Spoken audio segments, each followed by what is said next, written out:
Welcome to Monster Budgets. What we are looking at today is our pay period of May the 13th through May the 26th.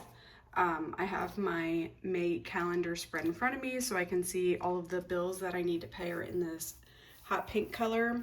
Any events are in green. I've got a lot of stuff coming up, including a couple of graduation events for my nieces, so we need to make sure we have money set aside for that.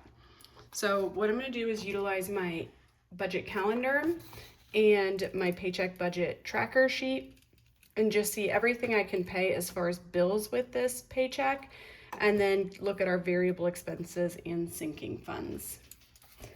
My paycheck is as normal, $17.70.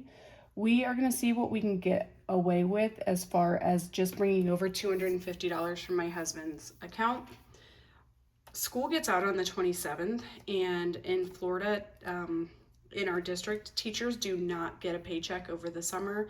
So I've been having to budget money into a sinking fund all year long to bring over, but I want to try to save as much as my husband's income as I can, because once my money that I saved for the summer runs out, we are dependent fully on my husband's income. So we have to try to save that as much as we can. So we are going to be budgeting with $2,020. Okay, first thing we're going to do is fill out our bills. As always, we start with union and insurance. Union in my district is super important because they are fighting the good fight. Even as a highly effective teacher in Central Florida, we are looking at making less than 1% raise, while they are increasing our insurance rates almost 2.5%. So we need all the support we can get in the union to help try to fight that. All right, so union and insurance are gonna come out. We have solar panels and the gym. Solar is $389. The gym is $88, and that's for our family. I would lower that, but honestly, my kids absolutely love our gym, so I will keep paying that as long as the kids keep wanting to go. Gymnastics. Just put it as sports because it's pretty much the same spelling. Okay. 24. That is 105. Adobe for my husband's work. 26 is $23. And I know I've talked to you guys about this before, but our beginning of the month is so heavy with all of our very expensive bills, and the latter half is always super light. So I think what we're gonna do is pay some of these bills that are at the end of May with this paycheck. And bill, insurance, AT&T, these all come out automatically, so it's not like I can pay for them in advance. So I'm just gonna move them from our bills checking account to our savings account through the same bank, so I can do same day transactions like money movement, and just let it kind of sit and hold in that account so it's out of sight, out of mind with our billing and variable spending account. But then next pay period, when I need that money, we will just transition it back into our billing checking account. So I hope that makes sense. So I'm gonna put that down here. Additional union, additional insurance, AT&T is gonna be around the 30th for 91. So let's see where we're at to see if we can do any more, but I think that's about all we can do with the amount of money that we are planning on moving over.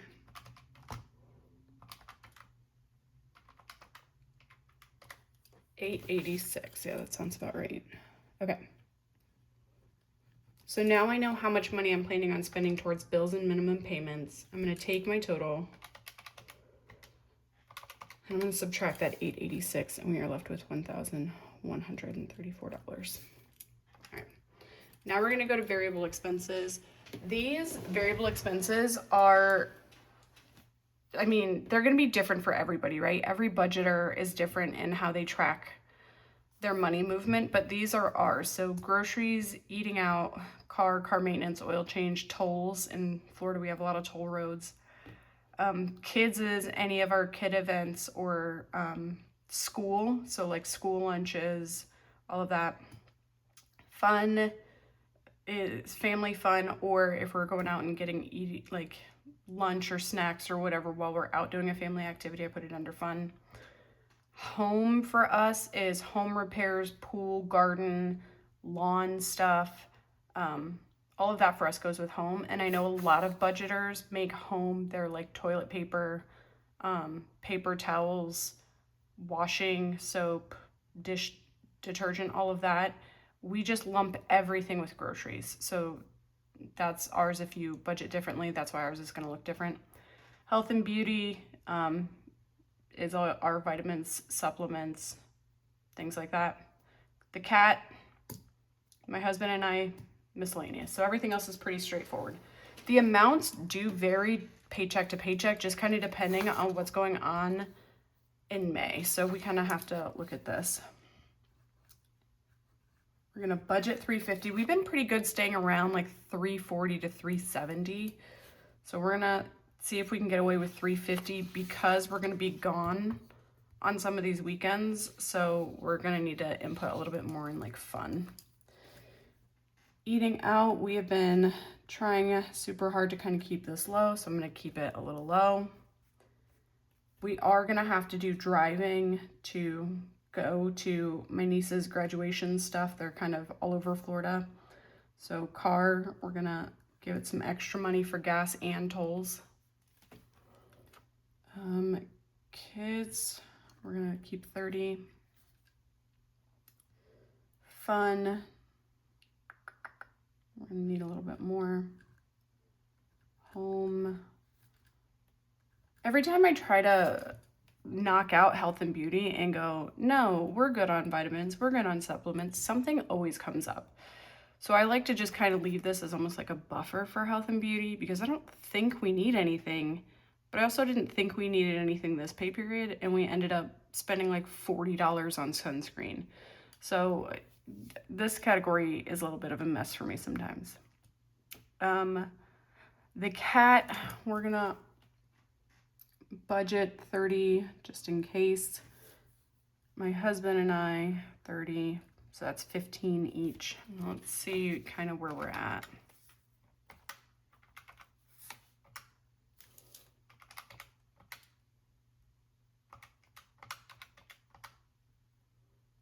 Another 50, 775. Okay. I never kind of put in a buffer or a cushion. Some people put in their buffer or cushion in their account. I just kind of build it a little bit into miscellaneous. Normally when I'm doing my spending, like I'm pretty good at keeping it in a category. I try not to use miscellaneous unless I absolutely have to. So I try to keep that category as a little bit of a buffer. Guys, I hole punched this horribly. All right, so I kind of try to keep it as a little bit of a buffer. So we're gonna do 75. And that total is gonna be 850. All right, if we take the 1134 and get rid of that 850, 284 is what we're left with, which is way more. No, not 248, 284.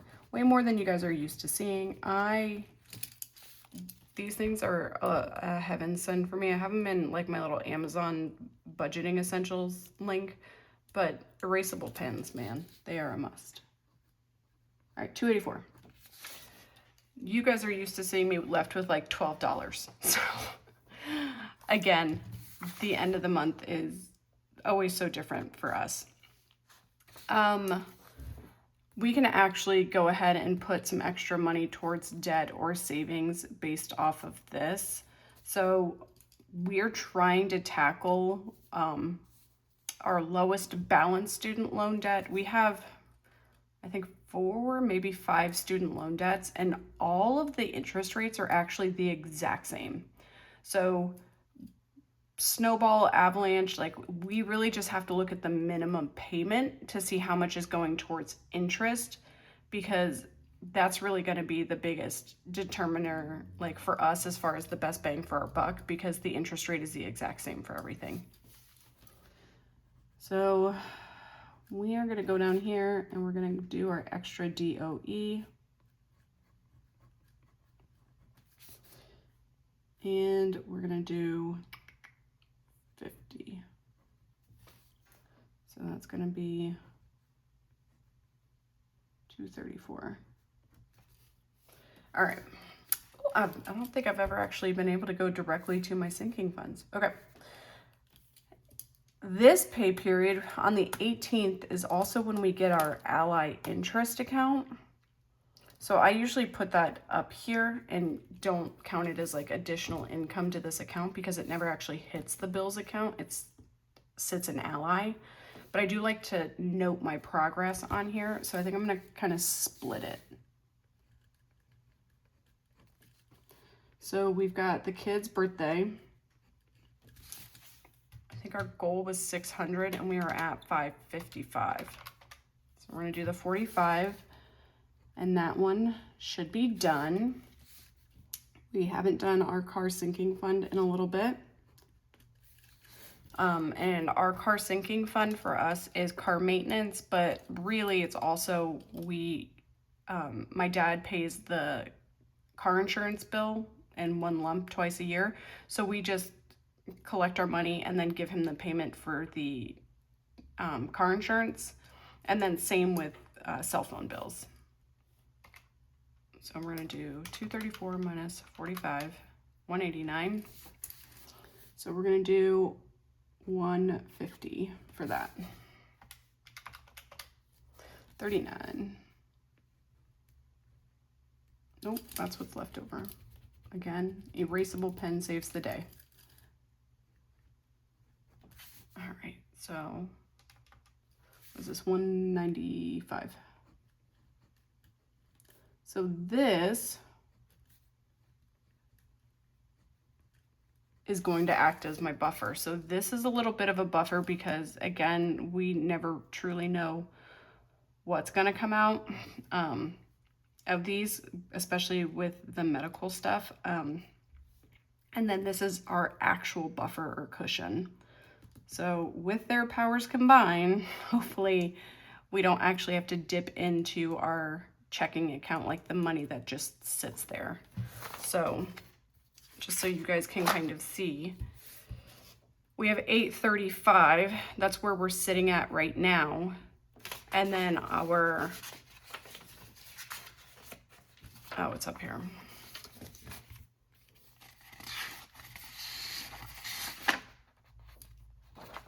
These are what end up getting paid with the credit card. So the 835